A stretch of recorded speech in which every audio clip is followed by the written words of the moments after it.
Yeah, so again, just watching the tape, the biggest thing, the takeaway is creating turnovers, creating fumbles was a big part of our success, and then not turning the ball over was huge. We put up some good offensive numbers the first 4 games, but the games that we've won, we're plus in the turnover margin. The games that we have not won, we're minus in the turnover margin, so that was a big point of emphasis. We'll continue to be that way, and I think the guys understood that. The other piece was the finishing in the red zone, the 5 for 5. We've had some games where we've gotten down there and have come up with 0 points. So I think the biggest piece of it was actually getting down there and then finishing in those situations when they arose. The other piece, we're well documented in use of the catapult system and the GPS monitors that record every single thing that we do every day at practice and every game. And the cool thing, and I think Coach Horton has posted some of it, but it was some of our highest numbers that we've recorded on the catapult system. 2 of the cool things, we had 4 guys on the team go over 600 sprint distance yards. In the past, if we have guys above that 250, 300 mark, that's a really good day. If you're living in that 250, 300 yard mark, you're having a really good day and you're giving tremendous effort. We had 4 guys break 600 yards of sprint distance, which is amazing. Jalen Askew, Tobias Oliver, Demetrius Knight, and Josh Blancato. We also had 9 players hit over 21 miles an hour during the game, which is really good. Just really proud of how hard our guys played. Getting the football was huge for us. Some awards. Juice Crew, guys on the sidelines having energy, positivity. Michael Breimer, Albany Casey, Tucker Gleason, James Graham, Jalen Huff, Joseph Macrina, Mike May. Some developmental players of the week, very proud of them throughout the bye week and even into game week. Matthew Morgan on offense, Katavian Franks on defense, and then Tony Amerson. He could have gotten it either offense or special teams. He played so hard last week. And then the players of the game, Malachi Carter and Zach Quinney on offense, Jamin Brooks and David Curry on defense, and then Jerry Howard had a monster game for us on special teams. Really proud of him. And then for the second time this season, Jeff Sims was the ACC Rookie of the Week, and I think that makes us, Mike, 3 out of the 4 times on the season the ACC Rookie of the Week has come from the Georgia Tech program. So just really proud of the young guys' development, how they're playing, how they're trusting their teammates to help them play at such a high level at such a young age. So it really speaks to a lot about the culture that we're developing here. This Saturday, obviously, we've got a big-time opponent coming into Bobby Dodd, but the other cool thing is we're going to honor the 1990 national championship team, this weekend. We've won 4 of them. You'll see on our field, we've got 4 national championship trophies painted in our end zones. The T-shirts that we're going to wear pre-game and under our pads are going to be honoring the tradition of Georgia Tech, and you'll see the 4 trophies on the back of our T-shirts as well. 11-0-1 undefeated national champions head coach Bobby Ross. Marco Coleman was an All-American on that team, and then our athletic director Todd Stansberry was the team's academic advisor. Just proud of how far he's come leading this program at such a high level. So just obviously excited to see everybody that can come to the game socially distant and with masks on, but just excited to play such a big-time opponent in our home stadium, noon ABC. So questions? Okay, if you could, please use the raise hand function within Zoom if you have a question. We'll call on people individually, beginning with our first question from Kelly Quinlan from Rivals.com. Hey, Kelly.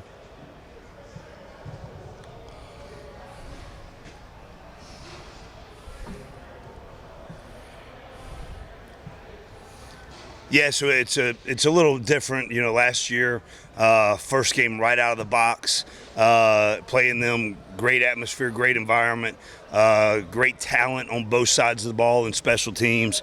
The coaching staff they have does a great job, in all the phases of the game.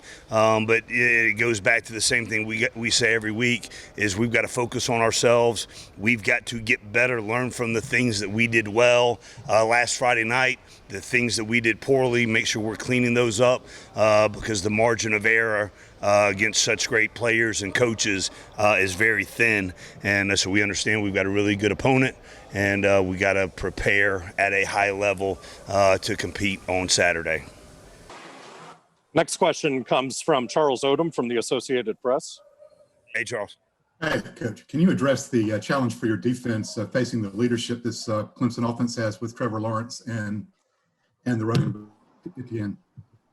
Yeah, obviously, I mean, two of the elite players in all of college football, and so we understand the work we've got cut out for us, not only in the passing game but in the running game.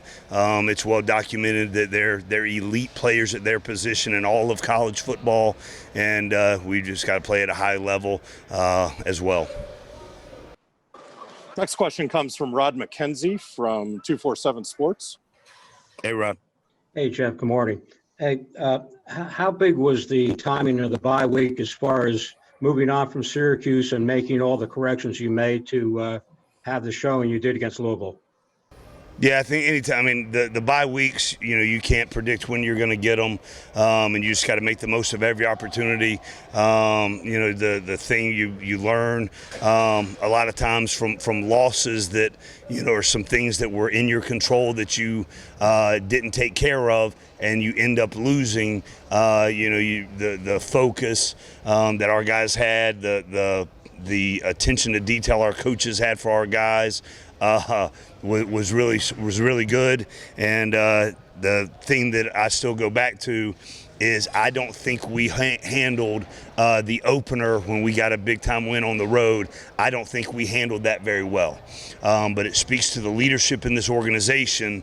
It's not midnight Friday night after we beat Louisville that Trey Swilling hopped on our leadership group text and was already talking about handling this the right way, handling everything that we do moving forward at a high level, do the things that we did to have success throughout the bye week and in week of preparation for Louisville. We've got to continue to build on those, not revert back to old habits and act like we've arrived. And I thought that was a huge moment for him. And then that messaging within that group text has continued in that manner. They came out here today, had a really good Tuesday practice, and it's all for the leadership that's been developed in this program, the guys that take pride in that piece of it and understand that as you're developing and we're building this program, those kind of acts and understanding of the leadership piece is huge. Next question comes from Ken Segura from the Atlanta Journal-Constitution. Hey, Ken. Hey, Jeff. You touched on it a little bit, but I'm going to assume, obviously, it's a big game for you, but it's also just the next game and another game. And I'm curious, how do you balance, making sure your players, kind of like you're saying, that they're aware and you can't act like you've arrived, but also not build it up so much. So, how do you approach that? Sure, and just the way we do every single thing that we do, stay one day at a time, stay 1 week at a time, focus on ourselves, even though we know we've got a big-time opponent coming in here on Saturday. We've got to take care of ourselves. We just had a really good Tuesday practice. All the normal down game plan, the normal down blitz packages, all of those things, a couple of situations that we do. Focus on those periods, focus on those moments. We'll come back this afternoon. We'll have meetings and watch the tape. And then we'll have another Wednesday practice tomorrow with our process, just understanding this is what we do, and we've got to be completely focused every moment of every day to do that. I was really proud, and I just shared this story with the team. I watched David Curry today. He got his reps versus the developmental squad. And then when he wasn't having his reps, he went and stood 40 yards behind the defense so that he could see Coach Thacker's signals. He could see the alignments, the formations, the backfield sets, how he was going to apply, and he got mental reps every single time. He did not waste a minute the entire time that he was out here. And if anybody watched David play Friday night against Louisville, it was very intuitive because he had watched so much tape, he had studied so much, he knew how he fit within the framework of the defense and was able to execute and play ridiculously fast and at a high level. And it all goes back to preparation.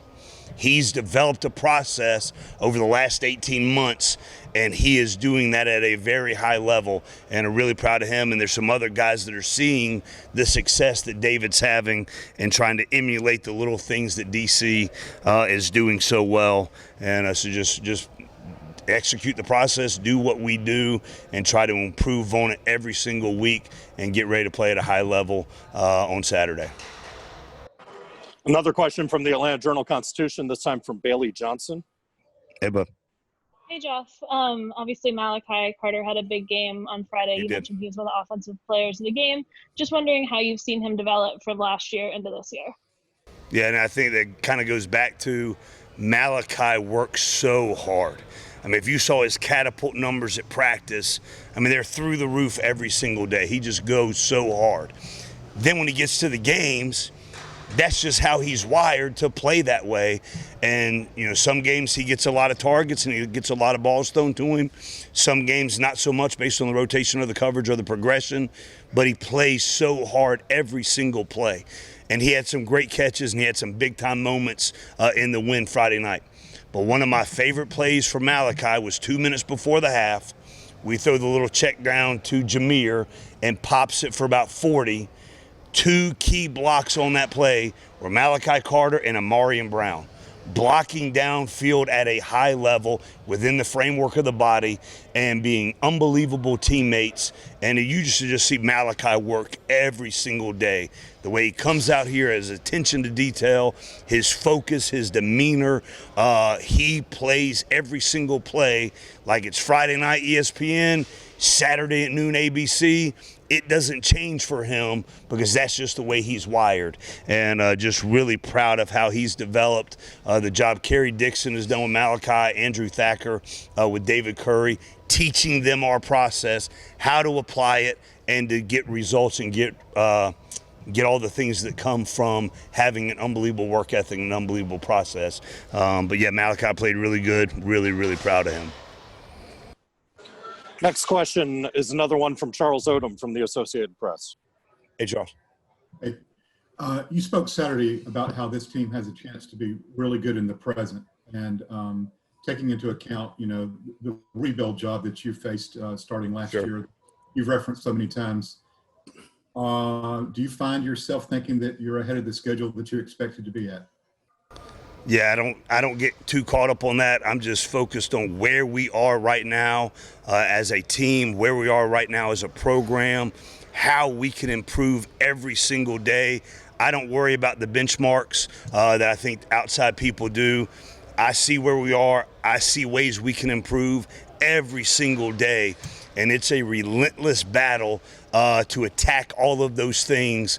And at any time that it slips a little bit, then I've got to refocus and get everybody in the organization to refocus to make sure we're developing and building and becoming the team that we can be, we should be, we will be.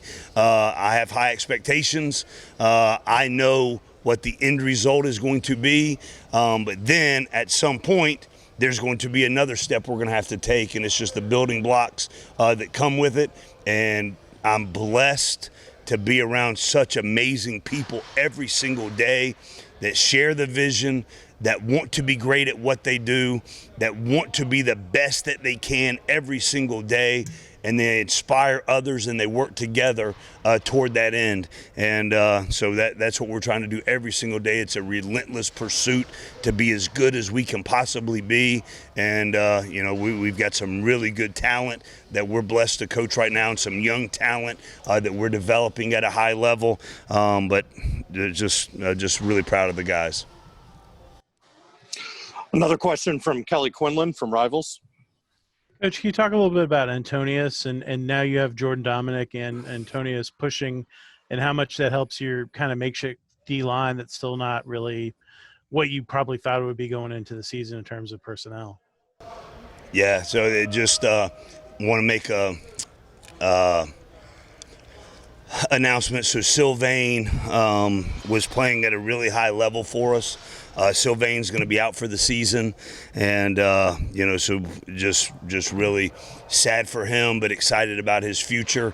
But it is nice to have built a lot of depth at that position. We've been down some defensive linemen throughout the year. Obviously, we lost TK before the season even began for the year.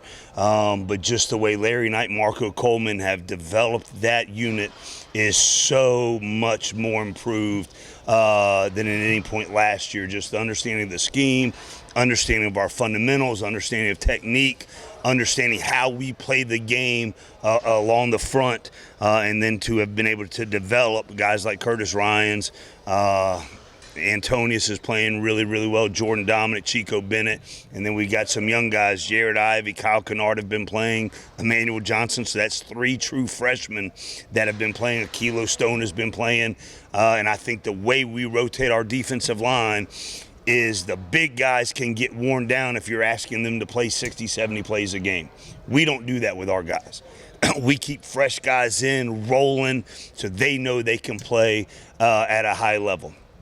In 3.5 years of us being fully invested in the catapult unit, fully invested in tracking our players in practice and in the games, Antonius Clayton shattered every record that we've had at the defensive line position Friday night against Louisville. And there's been some ballers that have been at that position that have played for us and that are now playing in the NFL at those positions. So just really proud of him, his demeanor, his attitude, everything that he's been through in his collegiate career, even since he's been here, and how he's managed it with class, with poise, with grace.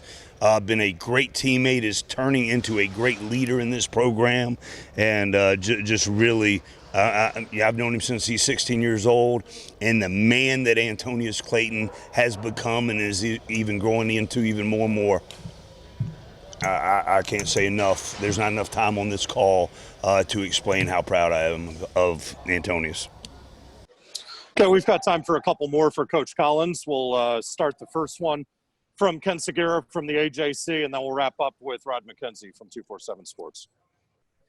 Hey, Jeff, obviously I'm sure you're doing everything you can with the place kicking to get that figured out. So kind of what do you do, or what can you do now to shore that up? Yep, same thing we do every day, Ken. We got to work and work and work every single day, and the guys are doing it, and continue every single day to get better. And last question from Rod McKenzie. Hey, Rob. Hey, Jeff, going back to Clemson and their offense, you have everybody talks naturally about Trevor Lawrence, but it seems like ETN means a lot more to that offense with all the different things that he can do. Talk a little bit about him, if you would. Yeah, he's a great player. I think their roster is filled with great players. Watching their offensive line, they're doing a really good job. The tight ends, they're featuring them a lot this year. There's not. You look personnel on both sides of the ball. Offense, defense, and even special teams. They've got great players, all across the roster. So I don't want to discount anyone in comparison. But yeah, the running back Etienne, he's a great player, dynamic player, a great running back, running the football, and then he's dynamic out of the backfield, catching the ball as well. So we know we've got a big challenge. Saturday noon, ABC.